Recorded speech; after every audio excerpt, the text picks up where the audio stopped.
சிற்றம்பலம். தெளிவு குருவின் திருமேனி காண்டல், தெளிவு குருவின் திருநாமம் செப்பல், தெளிவு குருவின் திருவார்த்தை கேட்டல், தெளிவு குரு சிந்தித்தல் தானே. தெளிவு குரு சிந்தித்தல் தானே. திருச்சிற்றம்பலம். ஐயா, நீங்களே நால்வர் துதி விநாயகர் துதி பாடி ஆரம்பிச்சிடலாம். நன்றி. சிவாய நமன். ஐந்து கரத்தனை ஆனை முகத்தனை இந்தின் இளம்பிறை போலும் எயிற்றனை நந்தி மகன்தனை ஞான கொழுந்தினை குந்தியில் வைத்து அடி போற்றுகின்றேனே.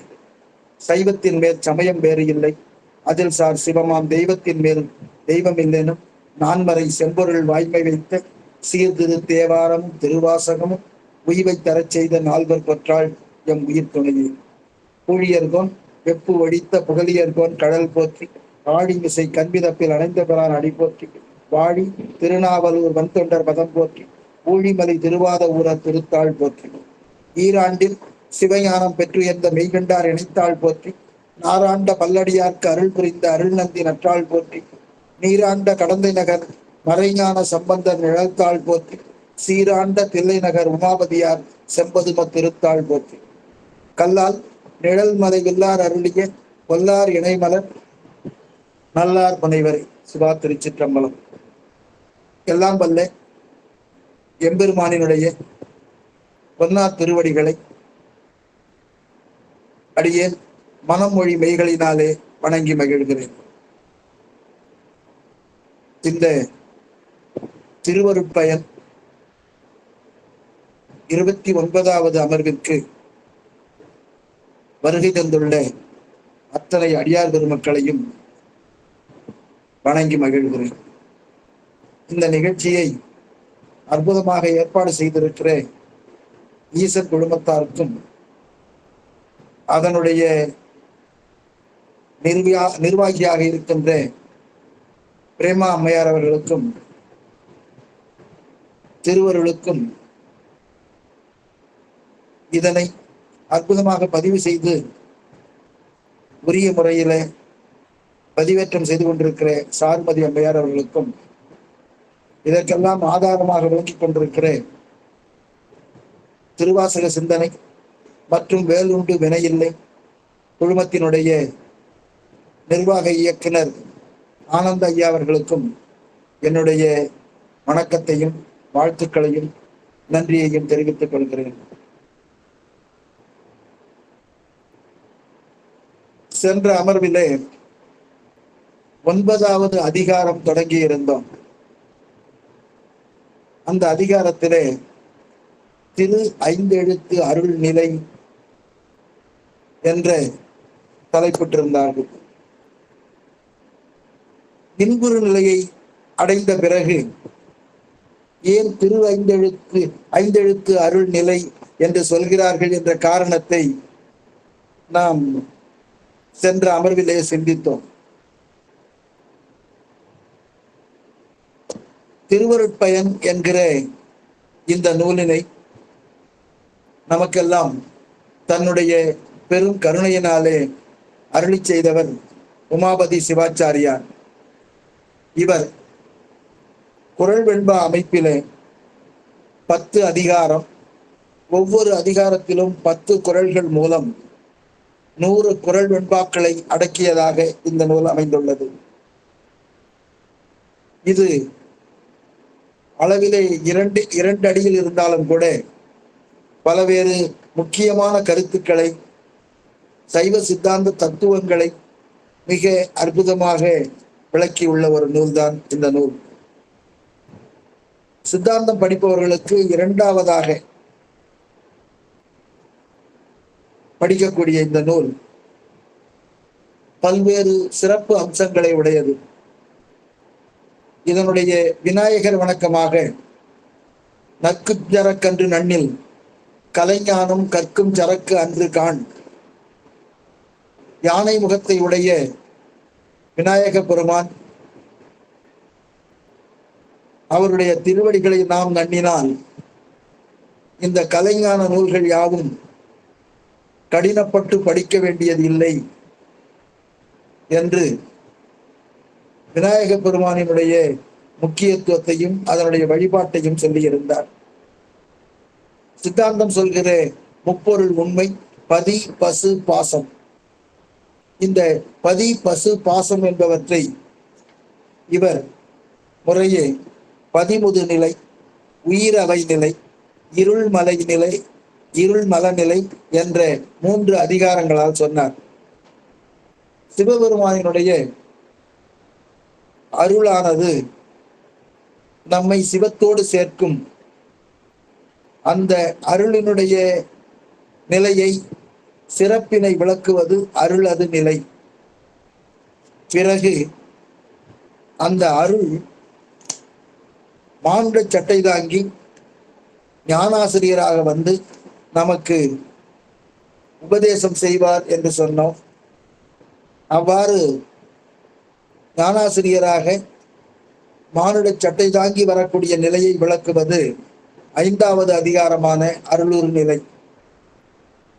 அவர் உபதேசித்தவற்றை இந்த ஆன்மா அறிந்து கொள்ளக்கூடிய நிலையைத்தான் அறியும் நெறி என்கிற 6வது அதிகாரம் சொல்லியது.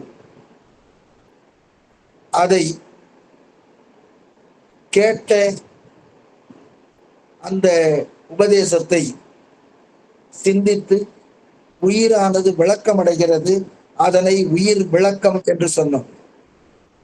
பிறகு கேட்டல், சிந்தித்தல், தெளிதல் என்கிற நிலையை தாண்டி நெட்டை கூடுதல் என்கிற நிலையிலே இன்புறு நிலை என்ற ஒன்றை பார்த்தோம். அது சிவத்தோடு நாம் ஒன்றாகி தாடலை போல் ஒன்று கலந்து உயிர் வேறு சிவம் வேறு என்று பிரித்து அறியாத வகையில்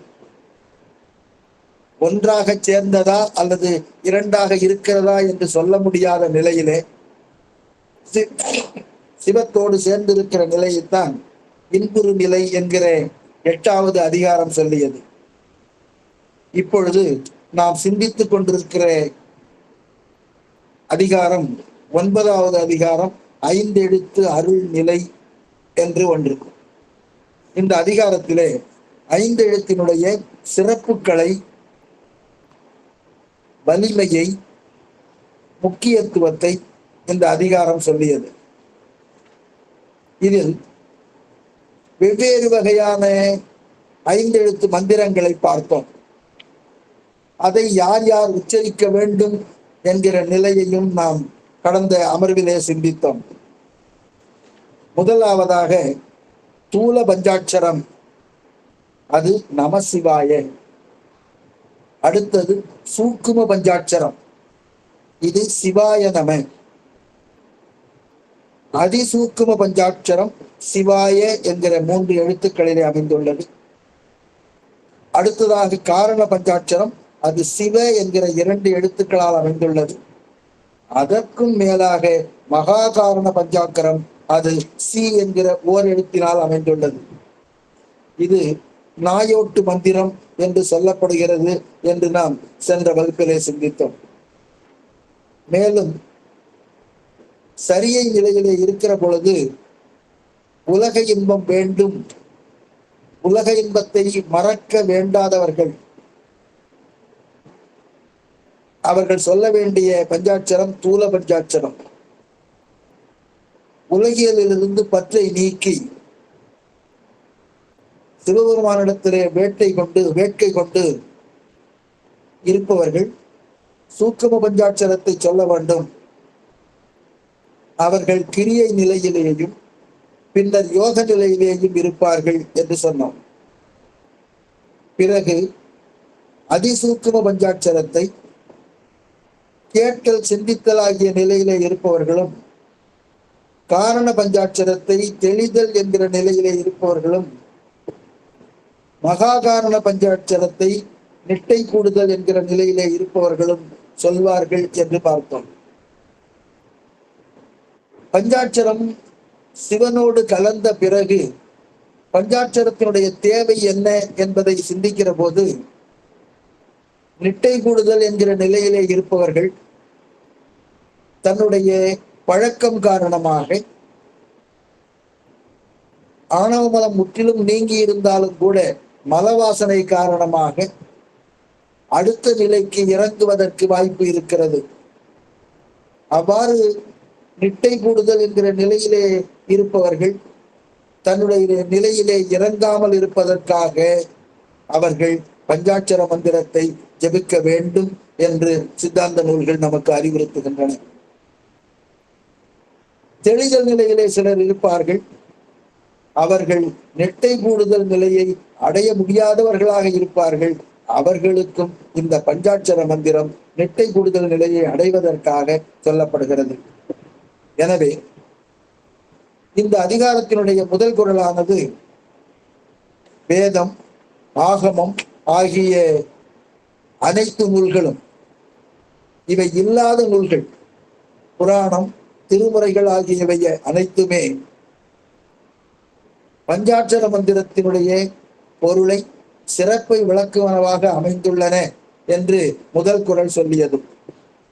இரண்டாவது குறளிலே அதில் இருக்கிற ஒவ்வொரு அட்சரங்களும் ஒவ்வொரு எழுத்தும் எதனை குறிக்கிறது என்று பார்ப்போம். சி என்பது சிவபெருமானையும், பா என்பது திருவருளையும், ய என்பது உயிரையும், ந என்பது திரோதான சக்தியையும், ம என்பது ஆணவ மலத்தையும் குறிக்கிறது என்பதை இரண்டாவது குறள் நமக்கு அறிவுறுத்தியது. இன்று நாம் சிந்திக்க இருக்கிற குறள் 83வது குறள். அந்த குறளானது இருவகை நடனங்களை பற்றி சொல்கிறது. ஒன்று ஞான நடனம், இன்னொன்று ஊன நடனம். ஊன நடனம் என்றால் ஞானம் இல்லாமை என்று பொருள். ஊனம் என்றால் ஒன்று குறைவு என்று பொருள். ஆக என்ன குறைந்திருக்கிறது என்று கேட்டால் ஞானம் இல்லாமல் இருக்கிறது. எனவே அதற்கு ஊன நடனம் என்றும், ஞானம் உடைய நடனத்திற்கு ஞான நடனம் என்றும் இருவகை நடனங்கள் பேசப்படுகின்றன. இப்போ நமச்சிவாய மந்திரம் இருக்கிறது. இதிலே ந ம என்கிற இரண்டும் ஞான நடனத்தை குறிக்கக்கூடிய எழுத்துக்கள். ந ம சாரி சி ப என்பவை ஞான நடனத்தை குறிக்கக்கூடிய எழுத்துக்கள். ந ம என்பவை ஊன நடனத்தை குறிக்கக்கூடிய எழுத்துக்கள். அதைத்தான் இதுல சொல்றார் 83வது குறள்ல, ஊன நடனம் ஒரு பால், ஒரு பாலாம் ஞான நடனம் நடனம் தான் நடுவே நாடு. ஊன நடனம் ஒரு பால், ஒரு பாலா ஞான நடம் தான் நடுவே நாடு. ஊன நடனம்னா சொன்ன ஞானம் இல்லாமை அப்படின்னு. இதை குறிக்கக்கூடிய பொருள்கள் இரண்டு. ஒண்ணு ந, இன்னொன்னு ம. இது ஒரு பக்கம் இருக்கு. இன்னொரு பக்கம் ஞான நடனத்தை குறிக்கக்கூடிய சீயும் பாவும் இருக்கிறது. அப்ப சிவாய நம என்கிற பஞ்சாட்சர மந்திரத்தில் திரு ஐந்தெழுத்தில் ஊன நடனத்தை குறிக்கக்கூடிய பொருள்கள் ஒரு பக்கமாகவும், ஞான நடனத்தை குறிக்கக்கூடிய பொருள்கள் ஒரு பக்கமாகவும், இதனால் பயன் பெறக்கூடிய உயிரானது நடுவிலேயும் இருக்கிறது. இதைத்தான் இந்த குறள் சொல்கிறது. இப்போ இதற்கு பொருள் பார்ப்போம். ஊன நடனம் ஒரு பால், உயிருக்கு அறியாமையை செய்யக்கூடிய ந என்கிற ந ம இந்த இரண்டும் ஒரு பக்கம் சேர்ந்திருக்க. அப்ப நமச்சிவாயத்துல ஒரு பக்கம் ந ம இருக்கிறது. அறிவை தரும் பொருள்கள் சீயும் பாவும், இது ஒரு பக்கம் சேர்ந்திருக்க. இந்த நடனங்களினாலே பயன்படக்கூடிய உயிரானது இந்த இரண்டு வகைக்கும் நடுவிலே இருக்கிறது. ஆக மாணவனே, நீ இதை ஆராய்ந்து உணர்வாயாக. இதுதான் நாடு. அப்ப நமச்சிவாயத்துல நம ஒரு பக்கம் இருக்குது, இது ஊனநடனத்தை குறிப்பது. சிவ ஒரு பக்கம் இருக்கிறது, இது ஞான நடனத்தை குறிப்பது. இந்த ரெண்டுக்கும் நடுவுல அப்படிங்கிற உயிர் இருக்கிறது. இப்போ இறைவனது செயலை நாம நடனம் அல்லது கூத்து என்று சொல்கிறோம். ஏன் இதனை நடனம் அல்லது கூத்து, இன்னும் சில பேர் விளையாட்டு என்று சொல்லுவார். அழகிலா விளையாட்டு உடையார் அவர் என்று கம்பரும் சொல்லுவார். எனவே பெருமான் இந்த இரண்டு நடனத்தையும் விளையாட்டாக செய்கிறார். விளையாட்டுனா என்ன, நடனம்னா என்ன அப்படின்னு கேட்டா, ஒரு கடினமான வேலையை ஒருத்தர் இலகுவாக மிகவும் எளிமையாக செய்வாரே ஆனால் அதனை விளையாட்டாக செய்கிறார் என்று சொல்லுவார்கள். பெருமானும் அப்படித்தான் ஞான நடனத்தையும் ஊன நடனத்தையும் மிகவும் விளையாட்டாக செய்கிறார். உலகத்தில் உள்ள அத்தனை பொருள்களையும் இயக்கி வருகிறார். அவ்வாறு இயக்குகிற செயலை விளையாட்டு போல எந்தவித சிரமமும் இல்லாமல், எந்தவித ஊதியமும் இல்லாமல், தொன்று தொட்டு அனாதி காலம் தொட்டு இவர் செய்து கொண்டிருக்கிறார். அப்படி செய்யறதுனால தான் இதனை நடனம் என்று சொல்கிறோம் அல்லது விளையாட்டு என்று சொல்கிறோம். இந்த உயிர்களுக்கு பிறப்பை தருகிறது, முக்தியை தருகிறது. இந்த ரெண்டையும் தர்றத இது விளையாட்டா செய்யுது. பெத்தம் அப்படின்னா பிறப்பு நிலைன்னு பேரு. இந்த பிறப்பு நிலையில ஆணவ மலத்தோடு சேர்ந்து இருக்கிற உயிருக்கு மேலும் 2 மலங்களை சேர்க்கிறது. கர்மம், மாயை ஆகியவற்றை இறைவன் சேர்ப்பிக்கிறான். அவ்வாறு சேர்ப்பித்து அறிவு மயங்கி கிடந்த இந்த உயிரினை கொஞ்சம் கொஞ்சமா மேலேற்றணும்னு நினைக்கிறான். அப்ப கண்மமும் மாயையும் ஒரு அறிவை தருகிறது, அது சிற்றறிவு. வெறும் ஆணவ மலம் மட்டும் இருந்ததுன்னா இது இறைவனை பற்றிய எண்ணமே இல்லாமல் சாதாரணமாக கிடக்கும். அது தன்னையும் அறியாது, தனக்குரிய தலைவனையும் அறியாது, உலக வாழ்விலே அழுந்தி கிடக்கும். இவ்வாறு சிற்றறிவோடு ஆணவ மலமும் சேர்ந்து இருந்தால் அதற்கு பெத்த நிலை. இதைத்தான் ஊன நடனம்னு சொல்றோம். இதைத்தான் சிவபெருமான் விளையாட்டாக செய்கிறார். முன்னாடியே சொன்னா ஊனம் என்பது ஞானம் இல்லாமை என்று பெயர். இந்த மாதிரி பெத்த நிலையில ஊன நடனத்தால் சிவபெருமான் என்ன பண்றார், கொஞ்சம் கொஞ்சமா இதற்கு அறிவை புகட்டுகிறார். அறிவு முதிர்ச்சி அடைகிறது. அப்ப தம்மையும் தலைவனையும் அடையக்கூடிய ஒரு பக்குவ நிலைக்கு வந்து விடுகிறது. அப்ப ஆணவம், கண்மம் ஆகியவற்றை இறைவன் நீக்குகிறார். இறைவன் நீக்கி இன்பத்தை அவருக்கு அளிக்கிறார். அவ்வாறு இன்பத்தை அளிப்பதனால அந்த நடனத்திற்கு ஞான நடனம்னு பேர். முன்னாடி சொன்னது ஊன நடனம், இப்ப சொல்வது ஞான நடனம். அப்ப ஞானத்தை அவர் வழங்குகிறார். எனவே சிவனுடைய சக்தியானது பெத்த நிலையில, பிறப்பு நிலையில திரோதான சக்தியாக இருக்கிறது. அப்ப ஊன நடனத்துல திரோதான சக்தியா இருக்கு, ஞான நடனத்துல அருட்சக்தியாக இருக்கிறது. சக்தி ஒண்ணுதான், ஆனா அதில் செயல்படும் விதத்தை வைத்து நாம் இரண்டாக பார்க்கிறோம். ஒண்ணு திரோதான சக்தி, இன்னொன்னு அருட்சக்தி. திரோதான சக்தியானது மறைத்தலை செய்கிறது, அருட்சக்தியானது அருளலை செய்கிறது. இப்போ ஊன நடனம்னா இன்னும் கொஞ்சம் அதை எக்ஸ்பிளைன் பண்ணுவேன். திருவைந்தெழுத்துல ஊன நடனத்தை குறிப்பது ந ம. நான் சொன்ன திரோதான சக்தி. மங்கிறது ஆணவ மலம். இந்த ஆணவ மலத்தால உயிருக்கு அறியாமை நிகழ்கிறது. இந்த அறியாமை நிலைய சித்தாந்த வார்த்தையில சொல்லணும்னா கேவல நிலைன்னு சொல்றோம். ந என்பது திரோதான சக்தி.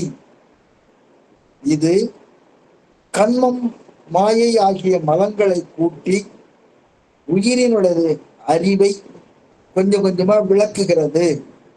இதனால் அறிவு உண்டாகும். ஆனா அறிவு சிற்றறிவாக இருக்கும். இதற்கு சகல நிலைன்னு பேர். அப்ப முதல்ல கேவல நிலை, அப்புறம் சகல நிலை. கேவல நிலையில அறியாமை தலையிட்டு இருக்கும். சகல நிலையில அறிவு தலையிட்டு மேம்பட்டு நிற்கும்.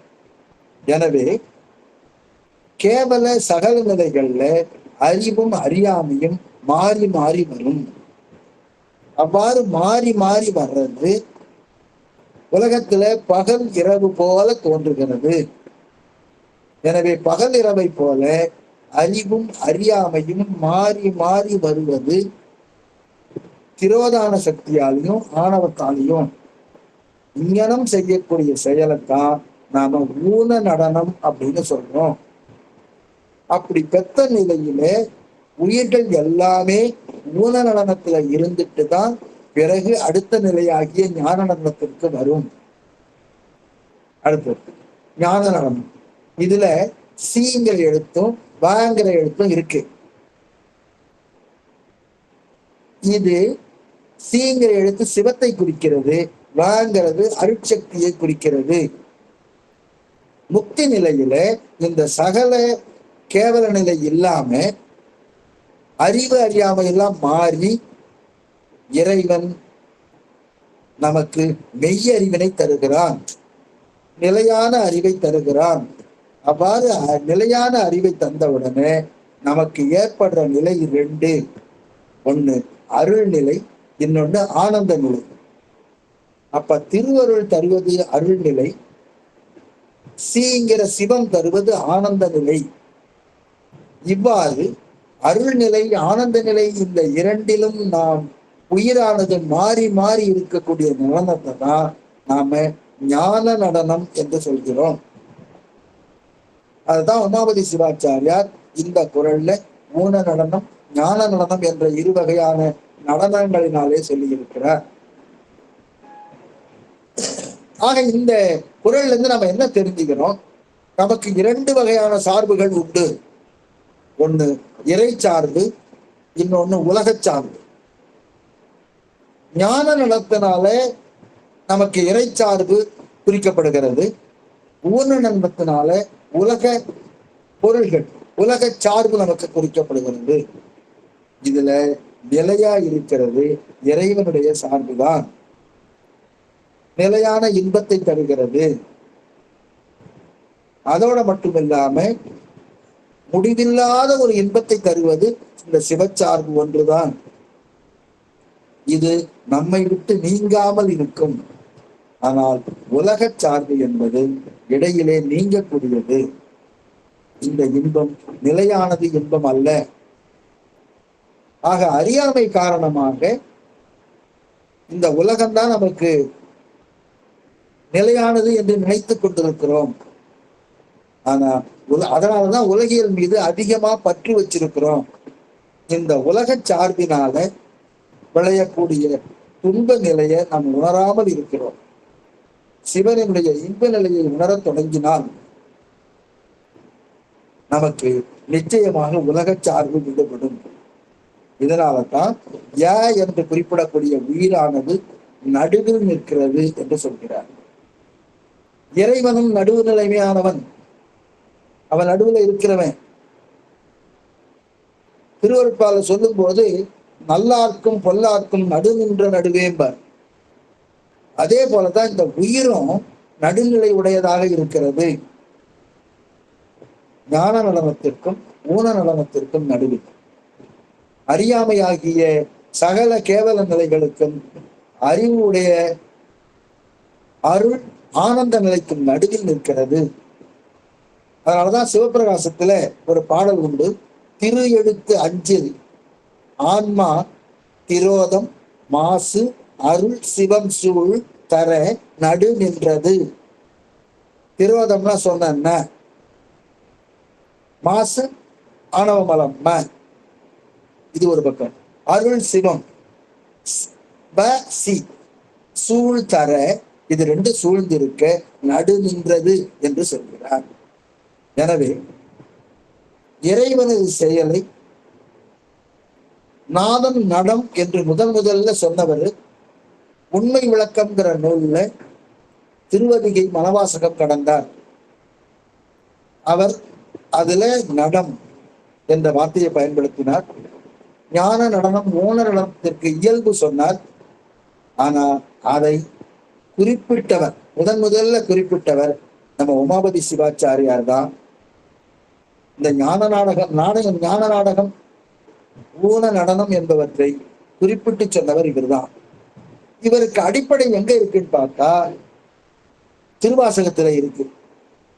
திருவாசகத்துல திருச்சதகத்துல ஊனை நாடகம் ஆடுவித்தவா உருகி நான் உன்னை பருக வைத்தவா ஞான நாடகம் ஆடுவித்தவா நைய வையகத்து உடைய விச்சையே, இந்த பாடல்ல இருந்துதான் ஊன நாடகம் என்கிற வார்த்தையையும் ஞான நாடகம் என்கிற வார்த்தையையும் உமாபதி சிவாச்சாரியார் எடுத்திருப்பார் என்று நினைக்க தோன்றுகிறது.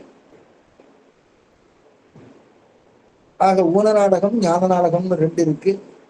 இதுல ஏங்கிற உயிர் நடுவே இருக்கிறது என்பதை இந்த குறள் விளக்கமாக சொல்கிறது. அடுத்த குறள் 84வது குறள். 84வது குறள். இதுக்கு தலைப்பு இருவகை நடனத்தினாலும் விளைவன. இப்ப இருவகை நடனம் சொன்னாரு. இந்த நடனத்தால உயிருக்கு என்ன ஏற்படுகிறது அப்படிங்கிறத இதுல சொல்ல போற. அங்க நமச்சிவாயங்கிறதுல நம சிவ ரெண்டு நடுவில் ஏன் இருந்ததுன்னு சொன்ன. இங்க இந்த பாடல்ல ஒவ்வொரு எழுத்தும் எங்க இருந்தால் என்ன விளையும் அப்படிங்கிறத சொல்ல போறோம். இந்த குறளை படிக்கிறேன். விரிய ம ந மேவி எவ்வை மேளவிடா சித்தம் பெரிய வினை தீனின் பெரும். இத படிக்கும்போது இப்படி படிக்கணும். விரிய ம ந மேவி வை மீளவிடா சித்தம் பெரிய வினை தீனில் பெரும்.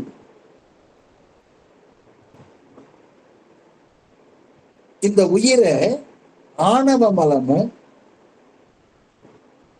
அது தொடர்ச்சியா திரோதான சக்தி கண்மம் மலம் ஆகியவை அழுந்தி பிடிச்சிருக்கிறதுனால இந்த ஏங்கிற உயிரை மீள விடாது, அதிலிருந்து வெளியே வராது. அதுதான் இது சொல்லுது. வீரிய ம ந மேவி. ம சொன்னோம் ஆணவ மலம், ந திரோதான சக்தி. இந்த ரெண்டும் மேவி அப்படின்னா அழுத்தமாக பற்றி நின்று. அப்ப ஆணவ மலமும் பற்றி இருக்கு, திரோதான சக்தி அதாவது மறைப்பு சக்தியும் பற்றி இருக்கு, கூடவே கண்மம் மாயை பற்றி இருக்கு. இந்த மாதிரி பற்றி இருக்கிறதுனால இந்த உயிரை மீள விடாது, அதிலிருந்து வெளியேற விடாது. அதிலிருந்து மீண்டு வெளியில வரலாம்னா அது முடியாது. காரணம் என்னன்னு கேட்டா இந்த மாவும் நாவும் இதை பிடிச்சிட்டு இருக்கு. அதான் ஏ வை, எவ்வைன்னு படிக்க கூடாது, ஏ வை. அந்த ஏன்னா உயிர், உயிரை மீள விடாது. இப்போ சித்தம்னு படிக்க கூடாது, சி பெரிய வினை தம் பெரிய வினை நீரில் தீரில் சி பெரும் அப்படி ஞாபகம். பெரிய வினை தீரில் சி பெரும். பாருங்க, இந்த உயிரானது தன்னுடைய பெரிய வினை, நமக்கு இருக்கிற பெரிய வினை என்ன தெரியுங்களா? சஞ்சிதம் தான் பெரிய வினை. பழவினை அந்த வினை முழுதும் கெடுமாயில், அதான் தீரில் அப்படின்னா தீர்த்து போனால், முழுவதும் சுழியாகிவிட்டால் சீ பெறும். சீனா சிவத்தை பெறும். உயிர் ஞானத்தை பெற்று அவற்றின்று வேண்டு சிவத்தை அடையும். இப்ப பாருங்களேன், மாவும் நாவும் இந்த உயிரை பிடிச்சிட்டு இருக்கு. இதை அழுந்தி பிடிச்சிட்டு இருக்கு. இப்படி அழுந்தி பிடிச்சிட்டு இருக்கிறதுனால இந்த உயிரானது அதை விட்டு வெளியில வர முடியல. அதாவதுதான் ஏவை மீள விடா. அப்படி மீள விடலை அப்படிங்கிறதுனால, சரி எப்பதான் மீள விடும் அப்படின்னு கேட்டா, இந்த உயிருக்கு உள்ள சஞ்சித வினை எப்பொழுது தீருகிறதோ, முழுமையாக காலியாகிறதோ, அப்பொழுது உயிருக்கு ஞானம் வரும். அப்பொழுது சிவத்தை பெறும். இதத்தான் சொல்றாரு அவரு. ஆணவம், கண்மம், மாயை, இந்த மூன்றும் நமக்கு தெரியும். முன்னாடி பதிபசு பாசத்திலே பார்த்திருக்கிறோம். 3 மலங்கள், ஆணவம், கண்மம், மாயை. அது இல்லாம இன்னும் 2 மலங்களை இவர் சொல்றார். என்னன்னா பாருங்களேன், மாயை இது புலப்படாது, கண்ணுக்கு தெரியாது. அதுல இருந்துதான் பெருமான் இந்த தனு கரண புவன போகத்தை உற்பத்தி பண்றார். இந்த உடம்ப, கருவிகளை, உலகத்தை, உலகத்தில் இருக்கிற நுகர்ச்சி பொருள்களை உருவாக்குறார். அந்த மாதிரி உருவாக்குறதுனால மாயைங்கிறது காரணம். அதுல இருந்து உருவாக்குன இந்த தனுகரண புவனங்கள்ங்கிறது காரிய பொருள். இதற்கு மாயேயம் என்று பெயர். இந்த தனுகரண போகங்கள் இருக்கு பாருங்க, இந்த 4க்கும் மாயேயம் என்று பெயர். இந்த மாயேயம்ங்கிறது உயிரை மயக்குவிக்கிறது. எனவே இதையும் மலம் என்று கூறுகிறோம். ஆணவம், கண்மம், மாயைன்னு 3 மலம் இருக்கு. அது இல்லாம மாயையிலிருந்து வந்திருக்கிற தனு கரண புவன போகங்கள் 4 இருக்கு இல்லையா, இதனை நாம மாயேயம் என்கிற ஒரு வார்த்தையால் குறிப்பிடுகிறோம். இந்த மாயேயம் என்பதும் ஒரு மலம்.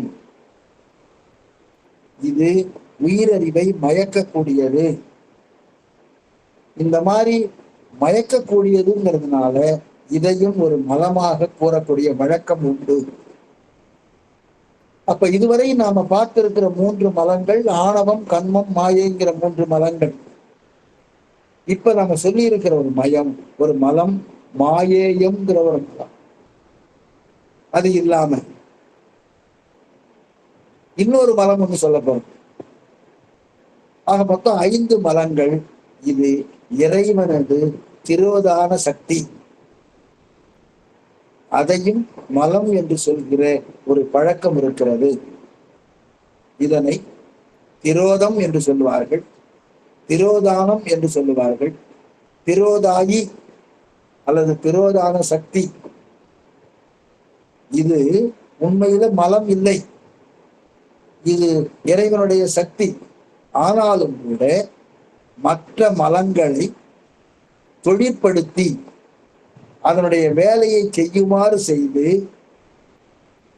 உயிரறிவை மறைத்து வைக்கிறதுனால இந்த மற்ற மலங்களை இதுதான் தொழிற்படுத்துது, உயிரினுடைய அறிவை மயக்குகிறது. எனவே இந்த திரோதான சக்தியும் ஒரு மலமாக சொல்லப்படுகிறது. இது அருளே ஆனாலும் கூட இது உயிர்களின் மலங்களின் வழியாக செலுத்துறதுனால,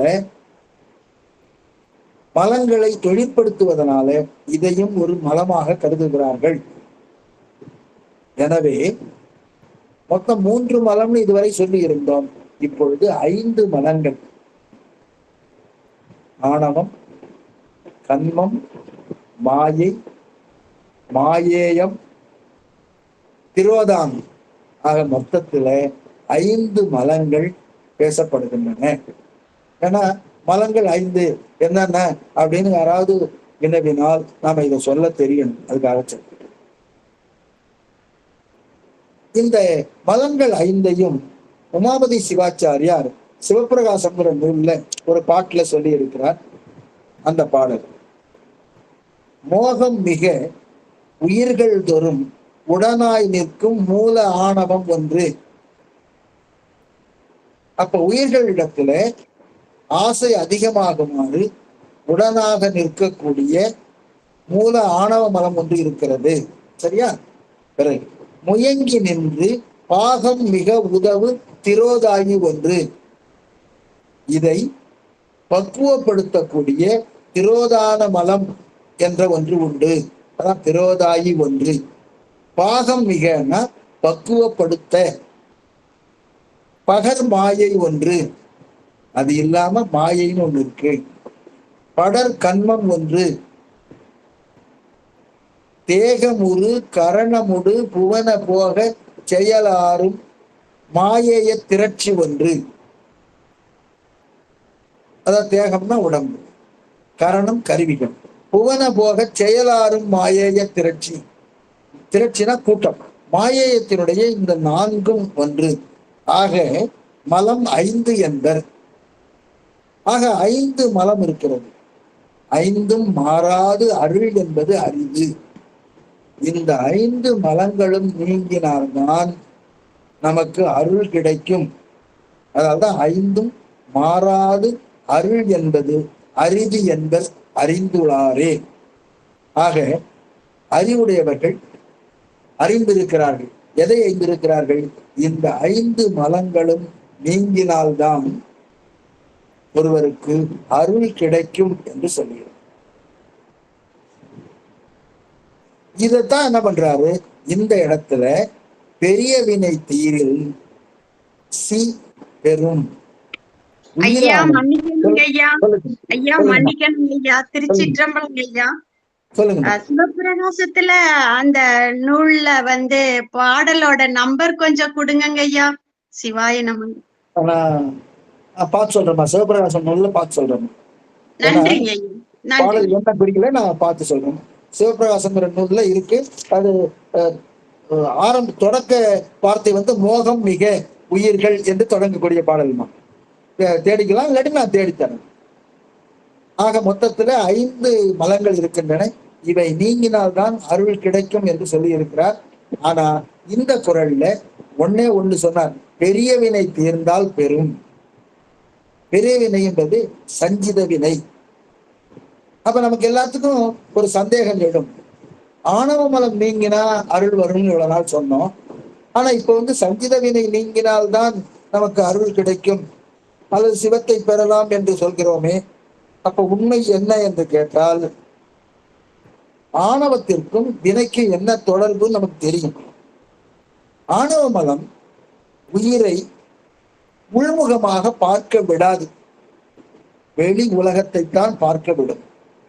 ஆக வெளி உலகத்தை பார்த்து பார்த்து அதன் மீது விருப்பு வெறுப்பு கொள்கிறோம். அந்த மாதிரி விருப்பு வெறுப்பு கொண்டால் அது நல்வினை தீவினையாக மாறுகிறது. அவ்வாறு செய்யக்கூடிய செயல்கள் தான் வினைகளாக மாறுகின்றன. அப்படி வினைகளாக மாறுறதுனால ஆணவ மலத்தின் வழிபட்டதுதான் வினை. ஆணவ மலத்தில் தான் நமக்கு செயல் வருகிறது. செயல்தான் நல்வினை தீவினையாக வருகிறது. எனவே ஆணவ மலம் உள்ள வரைக்கும் இந்த வினையானது உயிரை விடாது பற்றி இருக்கும்.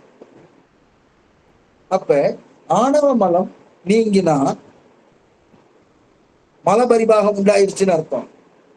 மலபரிபாகம் உண்டாயிருச்சுன்னா வினையும் நீங்கியதாக அர்த்தம். அப்படி வினை நீங்குகிற காலத்தில் நமக்கு ஞானத்தை பெறக்கூடிய காலம் அதுதான். எனவே ஞானாசிரியர் என்ன செய்வார்? சஞ்சித கர்மத்தை முற்றிலுமாக எரித்து நம்மை வினைக்கட்டிலிருந்து விடுவிப்பார். முக்தி பஞ்சாட்சரத்தை சொல்லுவார். இந்த மாதிரி முக்தி பஞ்சாட்சரத்தை சொன்னார்னா முக்தி பஞ்சாட்சரம்ங்கிறது சிவாய அப்படிங்கிற 3 எழுத்து பஞ்சாட்சரம். அப்படி சொன்னார்னா நமக்கு சிவாகமங்களுடைய ஞானபாத பொருள் விளங்கத் தொடங்கும், முப்பொருளுடைய இயல்பு விளங்கும்.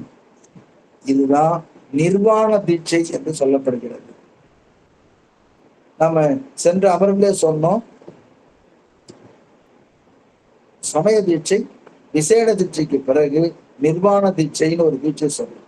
அந்த தீட்சையின் போதுதான் நாம நிட்டை கூடுதல் நிலைக்கு அனுப்பப்படுவோம். அப்பொழுதுதான் நமக்கு முக்தி பஞ்சாட்சரமாகிய சிவாய சொல்லி தரப்படும். அடுத்தது, அப்ப வினை உள்ள வரைக்கும் அறிவு நமக்கு விளங்காது. அறிவு எப்பொழுது முற்றிலுமாக நீங்குகிறதோ,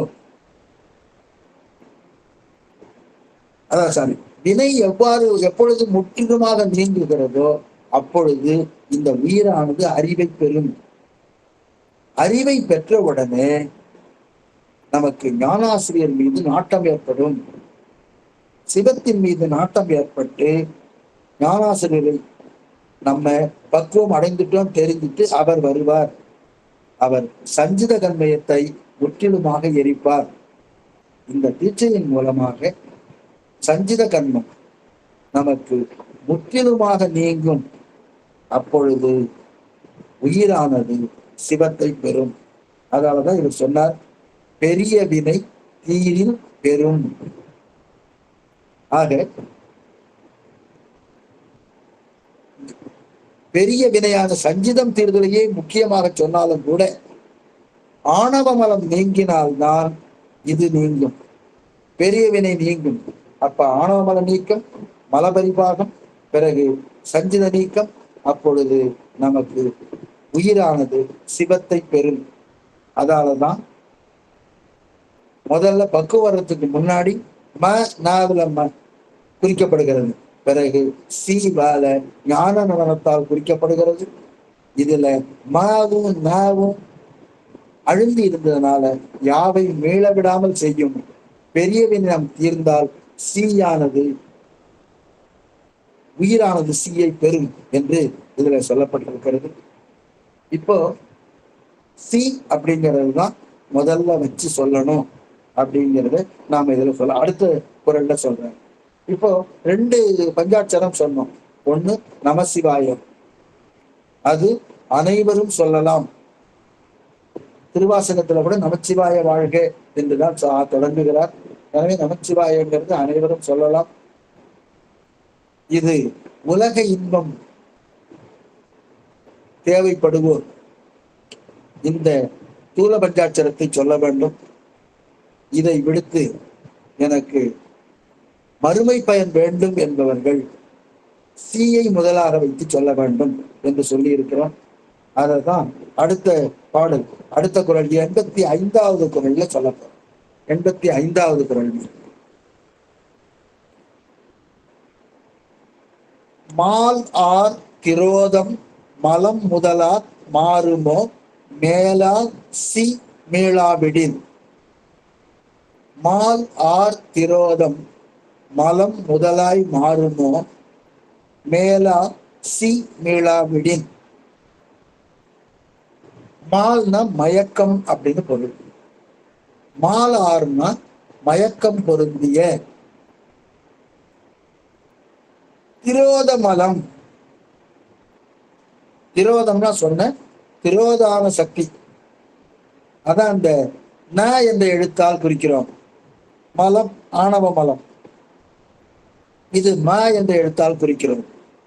அப்ப மாலார் திரோத மலம் முதலாய், அப்ப நாவையும் மாவையும் முதலாக வைத்து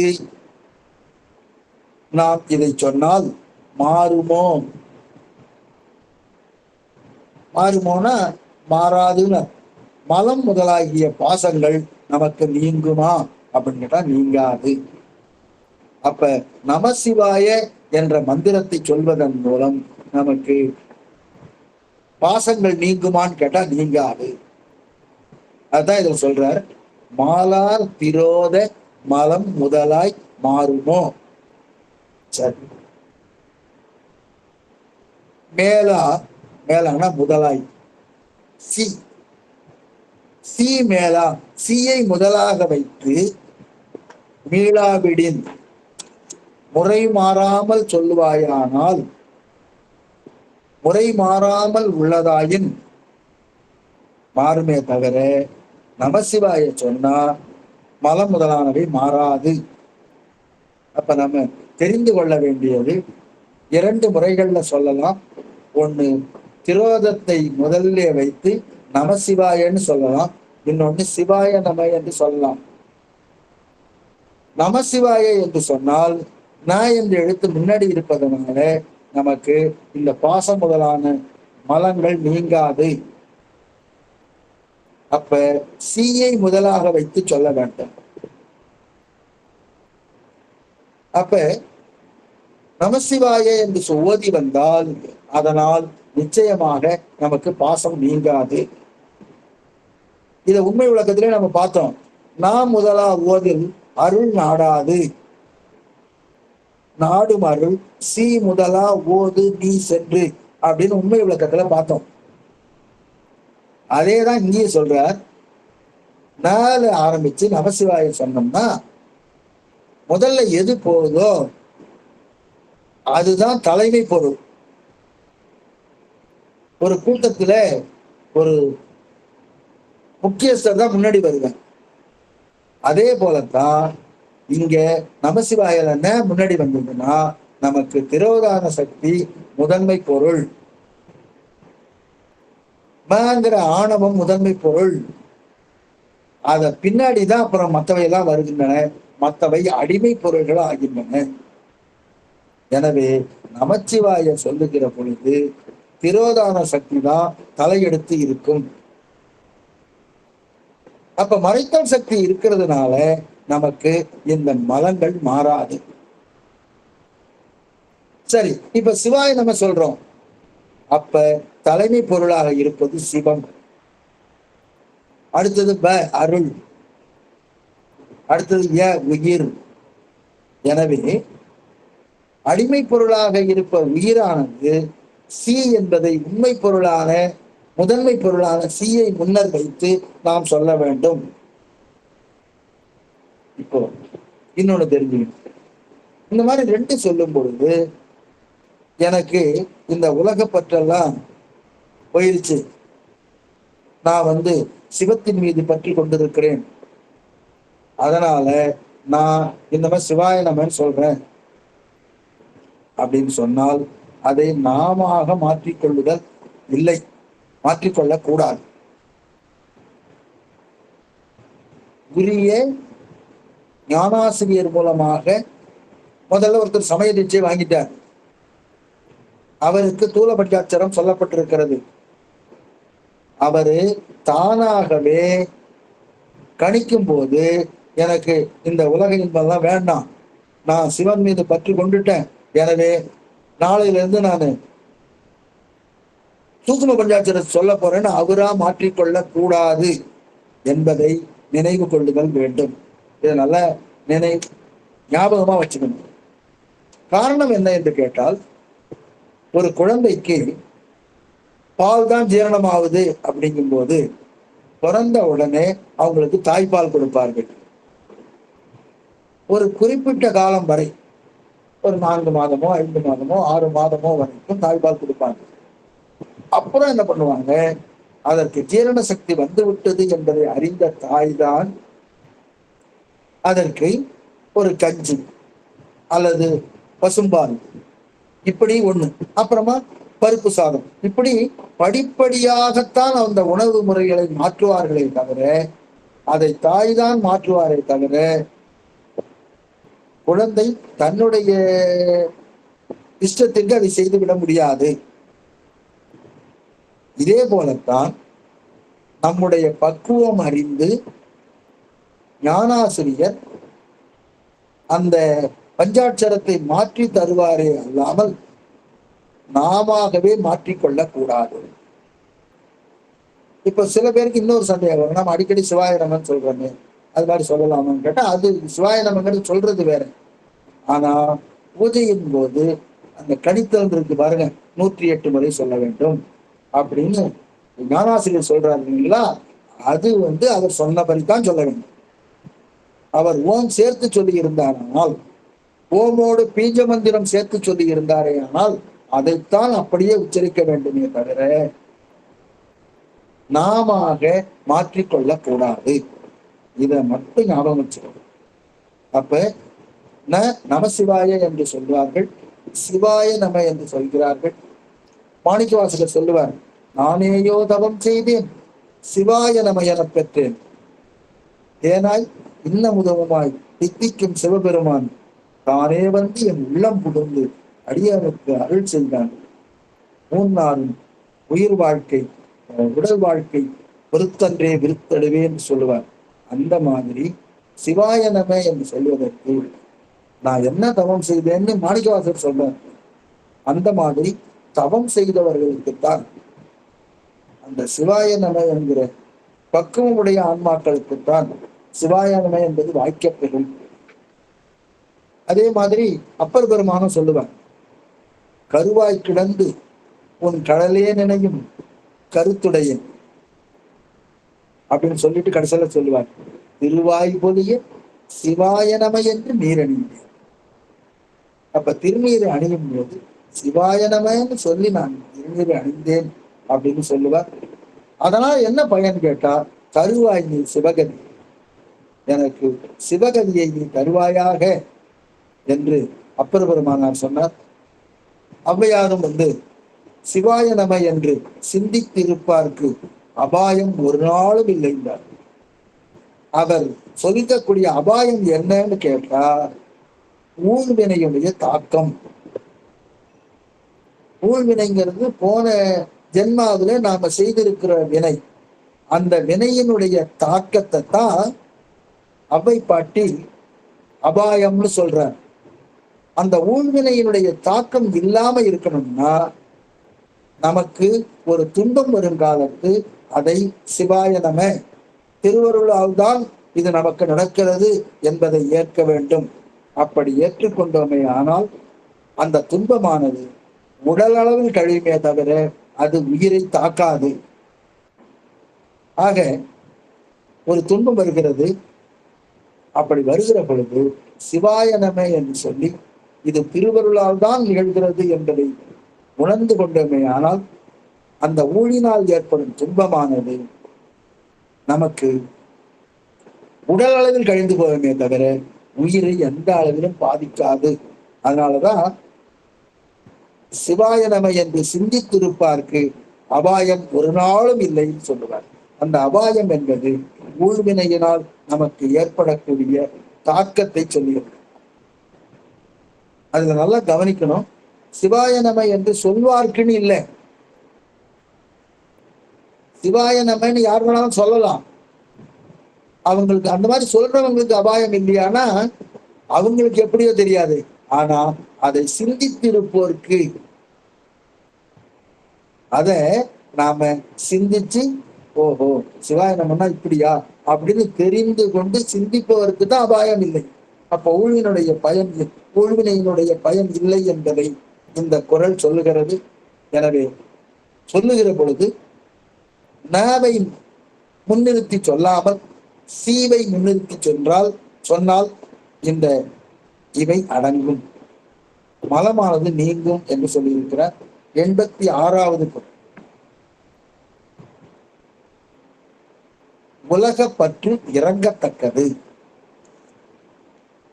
ஆராதி ஆதாரம் அந்தோ அது மீண்டு பாராது மேலோதும் பற்று. திருப்பி படிக்கிற, ஆராதி ஆதாரம் அந்தோ அது மீண்டு பாராது மேலோதும் பற்று. இந்த விசேட தீட்சை பெற்ற மாணவனுக்கு சொல்லுவதாக இது சொல்கிறார். அவன் விசேட தீட்சை பெற்றுட்டான், நிர்வாண தீட்சை பெறக்கூடிய நிலையில் இருக்கிற பக்குவமுடைய ஆன்மாவுக்கு சொல்றார் இந்த குறளை.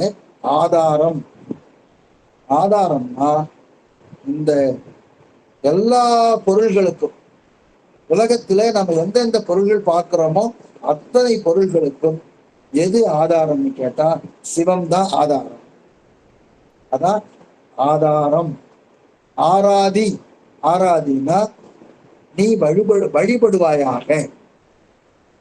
அப்ப சிகரத்தை முன்னாடி வைத்து திருவைந்தெழுத்தை ஓதுக அப்படின்னு சொல்றார். வேற ஒண்ணும் இல்லை. ஆராதி ஆதாரம். உலக பொருள்கள் அனைத்துக்கும் ஆதாரமாக இருக்கக்கூடிய சிவபெருமானை முன்னிறுத்தி நீ திரு ஐந்தெழுத்தை ஓதுக. ஆராதினா ஆராதனை செய்க. சரி, அது மீண்டு, அதுனா சிகாரம், சீங்கிற எழுத்தை முதலாக வைத்து ஓதுதலை பாராது கருதாமல் விட்டால் முன் போலவே ஓதும். முன் போலவேனா முன்னாடி போலவே. மேல் ஓதும், மேல்னா முன்னாடி மாறி, முன்னாடி மாறினா மேல முன்னிறுத்தி சொன்னோம். ஆனால் ஓதும் பற்று. அப்ப உலக பற்று அந்தோ, அந்தோனா இரக்கத்திற்கு உரியது. இரக்கத்திற்கு உரியதுன்னா நாம முன்னாடி சொன்னா இந்த பற்று உன்னை விடவே விடாது. அதான் அந்தோ அப்படின்னா இறக்கப்படுறார். என்ன இறக்கப்படுறாரு? இந்த பாசத்தின் மீது இறக்கப்படுறார். எந்த பாசத்தின் மீது? இந்த நாவை முதலில் இருத்தி நமச்சிவாயை யார் சொல்லுகிறார்களோ அவர்களிடத்திலே இருக்கிற பாசம் அந்தோ பரிதாபத்துக்குரியது, இறங்கத்தக்கது. அப்ப நம்ம பொதுவா என்ன நம்ம தெரிஞ்சுக்கிறோம்? சீங்கிறத முதல்ல வச்சு சொல்லணும். நான் வச்சு முதல்ல வச்சு சொன்னா அவர்களிடத்துல இருக்கிற பாசம் அவர்களை விட்டு நகராது. எனவே வழிபாட்டுல நிஷ்காமியம், நிஷ்காமியம்னு ஒண்ணு உண்டு. நிஷ்காமியம்னா எந்த விதமான வேண்டுதலும் இல்லாமல் செய்கிற வழிபாடு.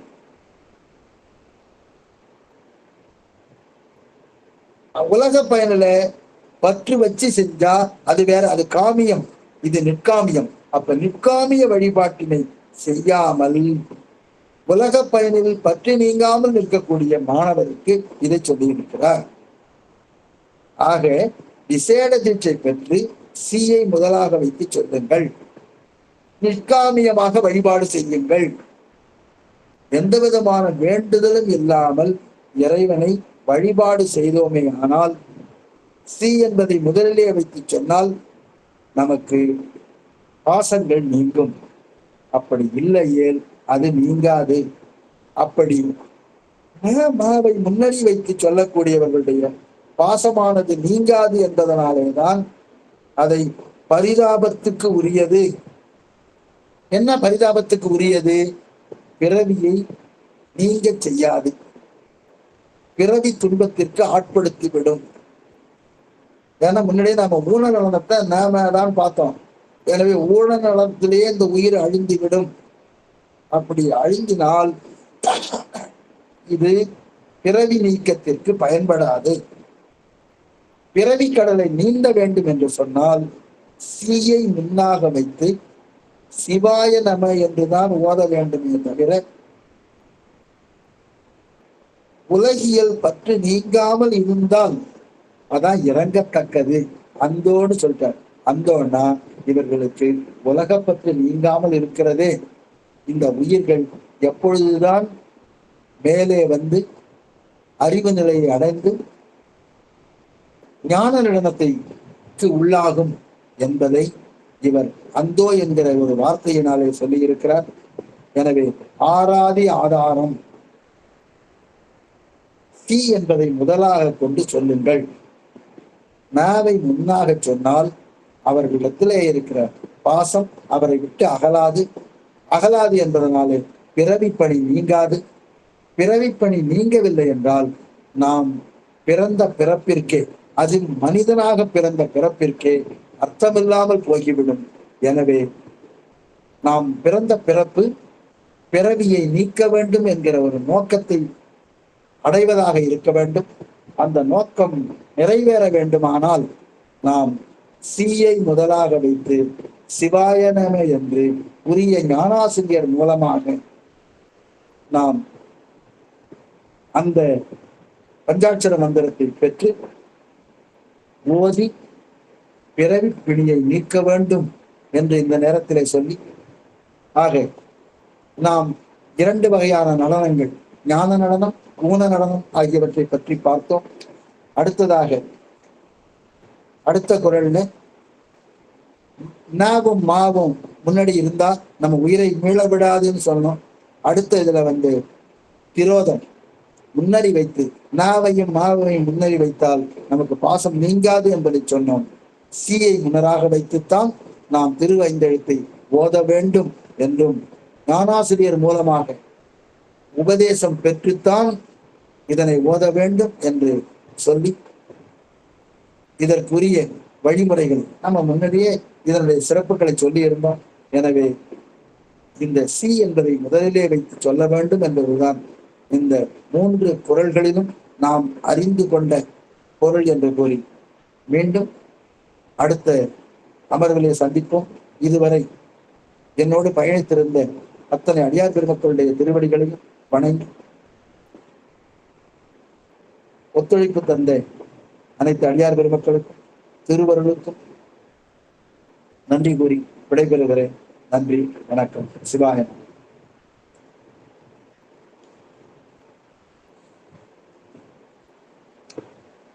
பிரேமாமா இருக்காங்களா?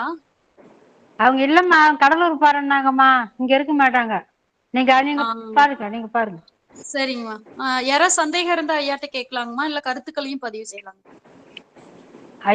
ஐயா அடியானுக்கு சந்தேகம் தான், கருத்துன்னு சொல்ல முடியல. இப்ப நீங்க சொன்னதெல்லாம் அடியானுக்காக சொன்ன மாதிரியே இருந்ததுங்க ஐயா. நீங்க சொன்னோன்னா, அதாவது நான் சமய தீட்சை வாங்கி 12 வருஷத்துக்கு மேல ஆகுதுங்க ஐயா. அப்போ நமசிவாய மந்திரம் தான் குருநாதர் எனக்கு உபதேசம் பண்ணாரு. அது அனுஷ்டானம் பண்ணும்போது அந்த மந்திரத்தை தான் சொல்லின்னு வரான். 108 முறை அந்த நமசிவாய மந்திரம் தான் சொல்லுவான். ஆனா அதுக்கப்புறம் கொஞ்சம் நாளாவே எனக்கு நமசிவாய மற்ற நேரத்தை சொல்ல வாயில வரமாட்டேங்குதுங்க. சிவாய நமத்து என்ன அறியாமலே அதே தான் வருது. யாராவது போன் பண்ணா கூட சிவாய நமன்னு சொல்லிதான் எடுக்க வேண்டியதா இருக்கு. நமசிவாயன்னு வரமாட்டேங்குது. அதனால குருநாதர் தீட்சை வாங்காது சொல்றது தப்புங்களா? இப்ப நீங்க சொல்றதை வச்சு எனக்கு ஒரு சந்தேகமா இருக்கு. சாதாரணமா நம்ம சொல்லலாம். கணிக்கும் போது, பூஜையின் போது கணிக்கும் போது நமக்கு குரு எவ்வாறு சொல்லி கொடுத்தாரோ அப்படிதான் சொல்லணும். சாதாரணமா சொல்லும் போது சிவாய நமன்னு சொல்லலாம். அது தப்பு. அது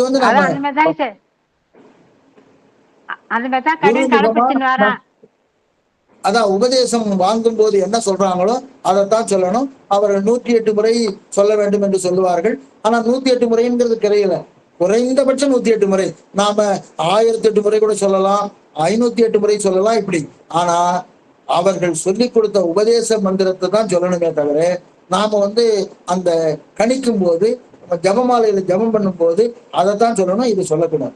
நாம சும்மா சாதாரணமா நம்ம சிவாய நமன் சொல்றோம். எங்க வைத்தியநாதன் ஐயா எப்ப தொலைபேசியை எடுத்த உடனே சிவாய நமன் சொல்லிட்டு தான் பேசுவாங்க. அது அவர்கிட்ட படித்த அனைத்து அடியார் பெருமக்களும் அதுதான் செய்வாங்க.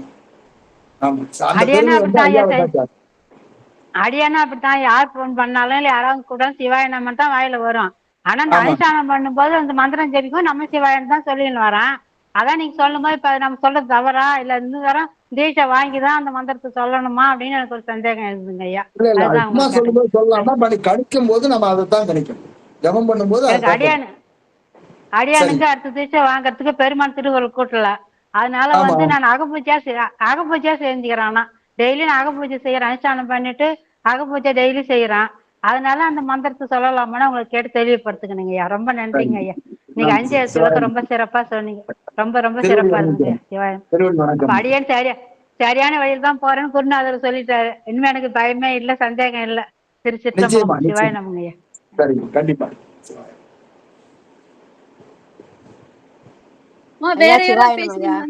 ஐயா சிவாய நம ஐயா. அடியனுக்கும் அதே எதுக்கு எடுத்தாலும் எனக்கு சிவாய நம தான் வரும். ஆனா நான் தீட்சை ஒண்ணு கூட ஏற்கலையா. வயசு 70 வயசு ஆகும்போது தீட்சை ஏத்துக்கல. சிவாய நம தான் டக்கு டக்குன்னு சொல்லிக்கிட்டே இருப்பேன். இப்போ நீங்க அவ்வளவு ஒரு விளக்கம் சொன்ன பிறகு அம்மா சொன்ன மாதிரி எனக்கு ஒரு தப்பாவே தோணிடுச்சு.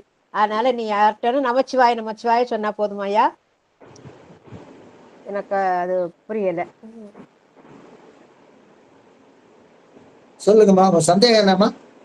அதுதான் சிவாய நமன்னு தான் என் வாயிலே வரும். எதுக்கு எடுத்தாலும் விளக்கு நமக்கு திருநீர் பூசினாலும் சிவாயனமா சிவாயனமான்னு தான் சொல்லிக்கிட்டே இருப்பேன். இப்ப ஐயா விளக்கம் கொடுத்த பிறகு எனக்கு அவங்க சொன்ன அம்மா சொன்ன மாதிரி எனக்கு ஒரு ஒரு பயம் வந்துருச்சு. ஐயோ, நம்ம தெரியாம நம்ம தீட்சை ஒண்ணு கூட ஏத்தாம நம்ம இப்படி பண்ணிட்டோமா, அதனால நமக்கு என்ன உண்டு அப்படின்னு நினைச்சிட்டு எனக்கு ஒரு ஒரு ஒரு சந்தேகம் இருக்கு. அதான் ஐயாட்ட கேக்குறேன். இல்ல, சாதாரணமா சொல்லலாமா, பட் கணிக்கும் போது சொல்லக்கூடாது, அவ்வளவுதான். கணிக்கும் போது சொல்லக்கூடாது. நீங்க பேச்சு வாங்கினால எதுவும் நீங்க ஜபம் பண்ணும்போது பண்ண வேண்டாம். சாதாரணமா நீங்க சொல்லிட்டு இருக்கலாமா, அதெல்லாம் தவறில்லை. நான் தீட்சையே வாங்கலையா, எனக்கு அது கூட சந்தர்ப்பம் இல்லை, நான் அப்படி வாங்கவே இல்லை. அப்ப இனி விபூதி பூசப்போ நம்ம சிவாயாவோ நம்ம சிவாயா சொன்னா போறோம் இல்லையா? சரி, சிவா எனக்கு ரொம்ப விளக்கம் ரொம்ப நல்லா இருந்தது. ரொம்ப ரொம்ப மகிழ்ச்சிங்கய்யா, நன்றிங்கய்யா. ஐயா வாழ்த்து பாடல் பாடிருங்க ஐயா.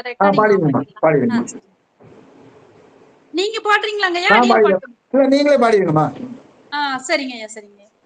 வான்முகில் வளாது பெய்க மணிவலம் சுரக்க மன்னன் கோன்முறை அரசு செய்க குறைவில்லாது உயிர்கள் வாழ்க நான்மறை அறங்கள் ஓங்க நட்டவம் வேள்வி மல்க மேன்மை கொள் செய்வ நீதி விளங்குக உலகமெல்லாம் ஆறிரு தடந்தோள் வாழ்க அருமுகம் வாழ்க வெப்பை கூறுசை தனிவேல் வாழ்க குக்குடம் வாழ்க செவ்வேல் ஏறிய மங்கை வாழ்க யானை தன்னணங்கு வாழ்க மாறிலா வள்ளி வாழ்க வாழ்க சீரடியாரெல்லாம் வாழ்க சீரடியாரெல்லாம். திருச்சிற்றம்பலம். வெற்றிவேல் முருகனுக்கு அரோகரா, சக்திவேல் முருகனுக்கு அரோகரா, ஞானவேல் முருகனுக்கு அரோகரா.